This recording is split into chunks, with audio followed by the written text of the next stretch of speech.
Hello learners, आप सभी को प्यार भरा नमस्कार। ज्ञानश्री क्लासेस में आपका बहुत बहुत स्वागत है। तो एमएस एक्सेल का सेकंड पार्ट लेके आ गया हूँ आपके लिए। आज है 20 अगस्त और आपका एग्जामिनेशन परसों है, अगर आपका सब्जेक्ट एजुकेशन है तो बहुत ही इंपॉर्टेंट सेशन है। पूरे अच्छे तरीके से इस सेशन को देखिएगा और बताइएगा कि कैसा लगा आज का ये क्लास। लाइक कर देंगे इस वीडियो को तो यूट्यूब इस काम को और लोगों तक पहुँचाएगा, ये कम्युनिटी और बड़ी बनेगी, हमें भी मोटिवेशन मिलेगा। स्टार्ट करते हैं। सबसे पहले तो हमने पहले ही लेक्चर में देखा था कि माइक्रोसॉफ्ट एक्सेल जो है ये एक स्प्रेडशीट प्रोग्राम है। शीट होता है और जिसमें कॉलम्स और रोज़ बने हुए होते हैं और वहाँ पर जो फॉर्मूला होता है वो अपने आप ही जो है अप्लाई हो जाता है, यानी बैकएंड पे सारे फॉर्मूला डाले गए हैं। अगर आप सही फॉर्मेट में उन फॉर्मूलाज को लिखोगे तो वो अपने आप अप्लाई हो जाते हैं। चलिए, इसमें जो है आप मैनिपुलेशन कर दे सकते हो, डेटा का टेबल्स में कर सकते हो, कॉम्प्लेक्स कैलकुलेशन कर सकते हो। आप यहाँ पे डेटा को ऑर्गेनाइज किया जा सकता है, एनालाइज किया जा सकता है और साथ ही साथ विजुअलाइज किया जा सकता है ना।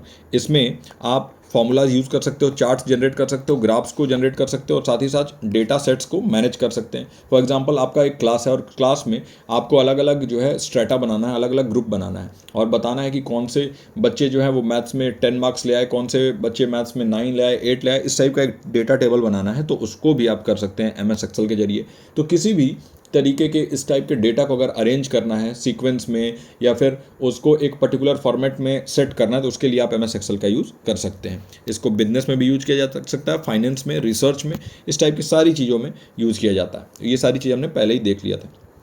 अब ये देखिए, ये रेड वाला जो यहाँ पे दिख रहा है ये है रो और जो ग्रीन वाला दिख रहा है ये कॉलम है। और जब इसको हम सेलेक्ट कर लेते हैं, ये जो है कोई भी एक यहाँ पर बॉक्स सेलेक्ट करते हैं तो जो भी नंबर होगा उस बॉक्स का वो यहाँ पर आपको दिख जाएगा, है ना। और इसके बाद जो है अगर हम आगे देखें तो देखिए, पहला क्वेश्चन हमारे पास सामने आ रहा है। कह रहा है, स्टेटमेंट दिया हुआ है, cell E9 contains the value 4 and cell E10 contains the value 8। When both cells are selected and fill handle is dragged down to E13, the contents of cell E11, E12, E13 will be 9, 10 and 11 respectively। ये पहला statement कह रहा है, इसको हम समझते हैं इस वाले से। तो चलिए, इसमें E9 सेल मान लीजिए ये है ना, इसको हमने सेलेक्ट कर लिया। कह रहा है कि इसको सेलेक्ट कर लिया गया। इसके बाद कह रहा है कि इसमें 4 वैल्यू है ना, यहाँ पर 4 लिख दीजिए। चलिए, लिख दिया।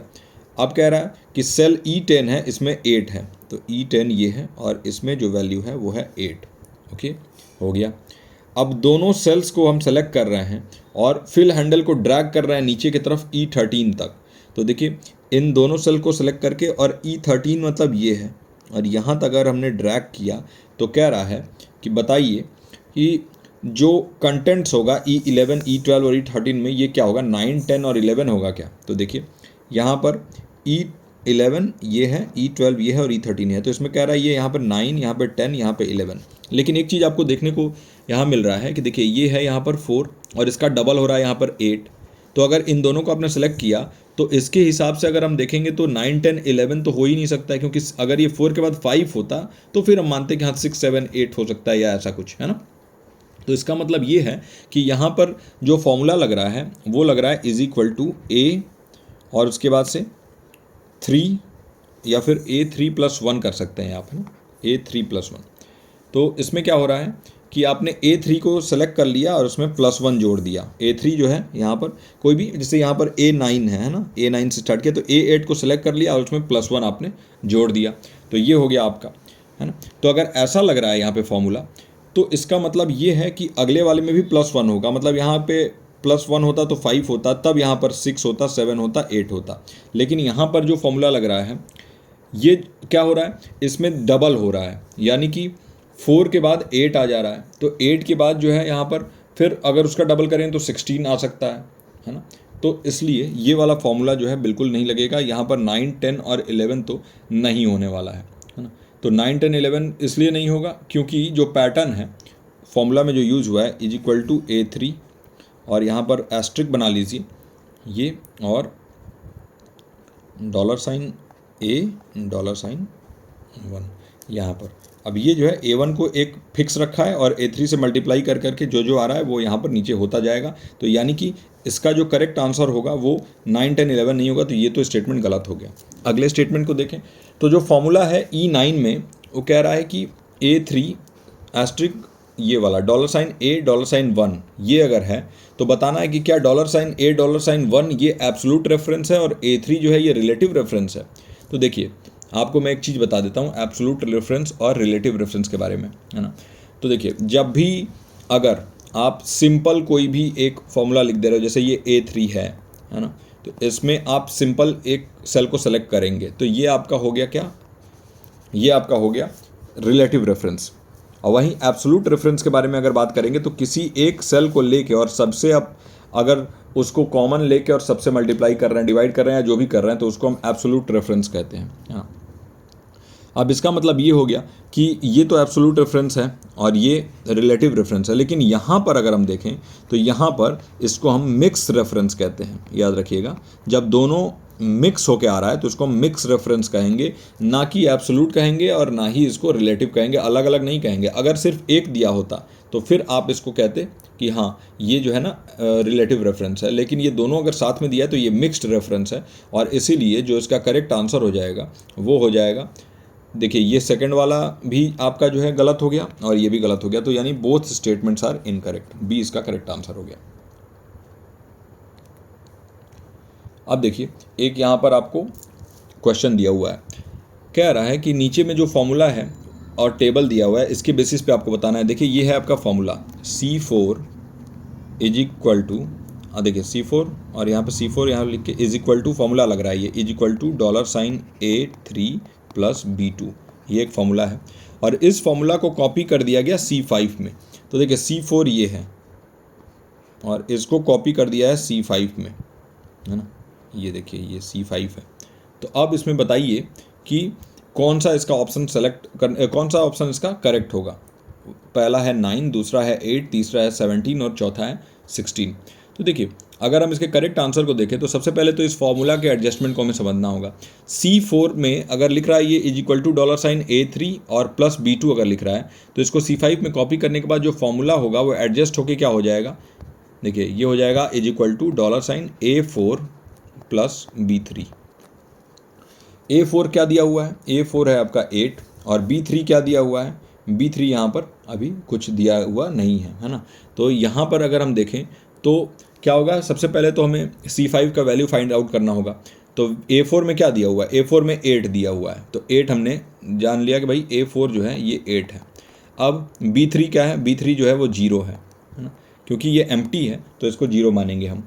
तो इसके बाद अगर हम कैलकुलेट करें फॉर्मूला के हिसाब से is equal to $A4 plus B3, तो ये हो जाएगा इज इक्वल टू 8 और प्लस 0 यानी कि 8।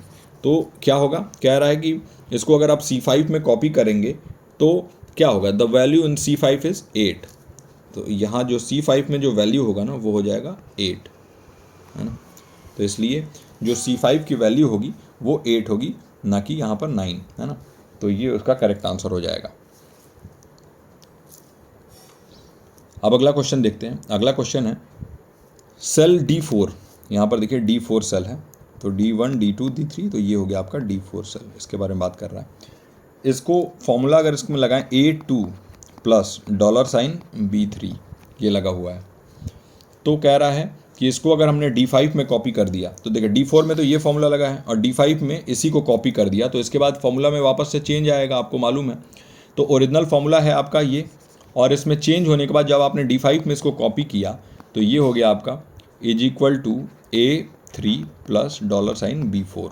देखिए ये भी एक बढ़ गया, A2 से ये A3 हो गया, है ना, A3 हो गया, और ये जो है B3 से B4 हो गया, और B4 में यहाँ पर क्या है, तो B4 में यहाँ पर 0 है, तो इसलिए A3 की वैल्यू क्या होगी 7, और प्लस B4 में आपके पास 0 है तो ये 0 हो जाएगा, और इसका जो वैल्यू आएगा वो आ जाएगा 7। तो जो इसका करेक्ट आंसर होगा ये 7 इसमें नहीं दिया हुआ है, तो इसका करेक्ट आंसर 7 हो जाएगा। ये मान लीजिए ये होगा, ये इसका करेक्ट आंसर हो जाएगा 7, क्योंकि यहाँ पर आपसे कह रहा है कि भाई स्टार्टिंग में जो ओरिजिनल फॉर्मूला दिया है कि D4 जो है वो A2 प्लस B3 है, तो A2 क्या है 5 और B3 क्या है, यहाँ पर 2 कर लीजिए, तो B3 है 2। तो इस दोनों को अगर हम कर रहे हैं ऐड, है ना, तो इसके बाद हमारे पास आ रहा है 7। तो इसके बाद कह रहा है कि बताइए कि अगर इसको हमने कॉपी किया D5 में तो क्या होगा। तो D5 में देखिए A3 प्लस B4, तो A3 क्या है तो A3 मान लीजिए 7 यहाँ पे दिया हुआ है, तो 7 आपने लिख दिया। और B4 क्या है, B4 एम्प्टी है, तो इसलिए 7 + 0 = 7, और 7 ही इसका करेक्ट आंसर हो जाएगा। तो ये D5 जो है ना वो हो जाएगा आपका 7। अब जो है आगे बढ़ते हैं नेक्स्ट क्वेश्चन पे। अगला क्वेश्चन है, given the following formula and table structure. बताइए, यहाँ पर एक फॉर्मूला दिया है E3 और इसमें फॉर्मूला लगा है $A $2 + B1। आपको मालूम है कि अगर ऐसा कुछ रहता है तो इसका मतलब इसको कॉमन ले लिया गया है ना।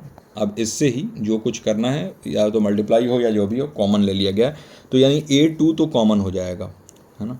अब इसको कॉपी कर दिया गया कि इसमें B4 में, तो ये E4 में, E3 के लिए ये लगा हुआ है, तो E3 देखिए 1 2 3, तो E3 में ये वाला फॉर्मूला ऑलरेडी लगा दिया गया है।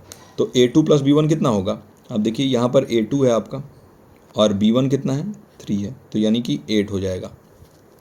अब इसके बाद इस फॉर्मूला को अगर E4 में कॉपी कर दिया गया, तो E4 में कॉपी करने के बाद क्या हो जाएगा ये, तो देखिए ये फॉर्मूला चेंज होके क्या हो जाएगा, यहाँ पर A3 + B4 हो जाएगा, है ना। ये हो जाएगा आपके पास ओरिजिनल फॉर्मूला चेंज होके,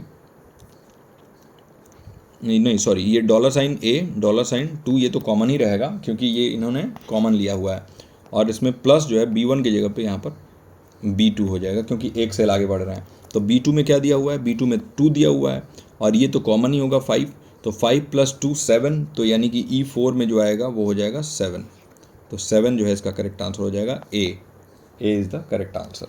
ओके, तो ये जो है आपका क्वेश्चन था। अब अगला क्वेश्चन देखिए इस टाइप के क्वेश्चन अगर पूछेगा तो आप अब अच्छे से सॉल्व कर पाएंगे, इसलिए मैंने बहुत सारा इस टाइप का क्वेश्चन यहाँ पे इंक्लूड किया हुआ है।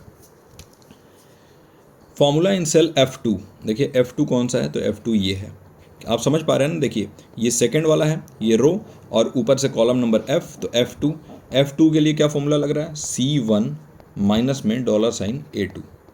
ओके, अब देखिए C1 क्या है, तो ये आपको देखने की ज़रूरत है यहाँ पर C1, तो C1 है 9, और माइनस करना है इसमें से A2 को, तो A2 क्या है 5, तो 9 - 5 क्या हो जाएगा यहाँ पर, 9 - 5 हो जाएगा 4। ओके, तो ये हो गया आपके पास 4। अब इस 4 को आप देखना है अगले में क्या करा है कि इसको कॉपी कर दिया गया किसमें, F3 में, मतलब F2 वाले को F3 में कॉपी किया गया। तो जैसे ही इसको F3 में कॉपी किया गया तो ये हो गया = ठीक है, ये हो जाएगा आपका C1 कहाँ पे दिया हुआ है, ये है, तो इसके जगह पे अगर हम कर दें तो ये हो जाएगा C2 माइनस में और $, और A2 की जगह पे हो जाएगा A3, एक आगे बढ़ा दीजिए। अब C2 में 0 दिया हुआ है, तो ये हो जाएगा क्या, यहाँ पर 0 कर दीजिए, और माइनस, और A3 क्या है, A3 जो है वो है 7, तो 7, तो यानी कि यहाँ पर आ गया -7। ओके, तो देखिए ओरिजिनल फार्मूला आपको पता है कि ये है। अब इसके बाद जब इसमें अपने चेंजेस लाया तो C2 आपको पता है कि भाई 0 है, ये ना, और सिंस C2 0 है और A3 की वैल्यू 7 है, तो 0 - 7 क्या होगा, -7। यहाँ पर थोड़ा सा प्रिंटिंग मिस्टेक है, तो ये D इसका करेक्ट आंसर हो जाएगा। आप जो F3 में भरोगे वो भरोगे -7। ओके, और देखिए इस टाइप के क्वेश्चंस जो है वो सॉल्व करना इसलिए इम्पोर्टेंट था क्योंकि हमने वो सारे क्वेश्चंस तो देख ही लिए, और दूसरी चीज़ है कि बहुत ज़्यादा टाइम भी इसके ऊपर देना सही नहीं है मेरे हिसाब से, क्योंकि देखिए इसमें कोई 100% ज़रूरी नहीं है कि इस टाइप के क्वेश्चंस आ ही जाएंगे, लेकिन फिर भी हमने जान लिया कि हाँ अगर इस टाइप के क्वेश्चंस आएंगे तो हम कैसे सॉल्व करेंगे, और साथ ही साथ हमने जो पहले के लेक्चर में देखा सम इफ कैसे करते हैं, है ना, कैसे जो है कौन कौन से फॉर्मूला लगाते हैं, ये आपने समझ लिया है। तो मोटा मोटी हमने लगभग देख लिया कि हाँ एक्सेल अगर आए तो उसको कैसे सॉल्व करना है, कैसे उससे टैकल करना है। आई होप कि ये वीडियो आपके लिए हेल्पफुल रहा हो और ज़्यादा टाइम आपका वेस्ट ना हुआ हो। बहुत अच्छे से रिवीजन करिए। बहुत सारे लर्नर्स का ये डाउट आ रहा है कि अब हम लास्ट मिनट में क्या करें, तो लास्ट मिनट में आपको ज़्यादा से ज़्यादा रिवीजन करना होगा, नोट्स रिवाइज करना होगा, और साथ ही साथ अगर क्वेश्चन प्रैक्टिस कर सकते हैं तो जितना हो सकता है क्वेश्चन प्रैक्टिस करिए। यही जो है लास्ट मिनट में किया जाता है और इसी से आपको सक्सेस मिलेगा। इस वीडियो में यहीं तक मैं मिलता हूँ आपसे अगले वीडियो में। टिल देन आप अपना और अपनों का ख्याल रखिए। नमस्कार।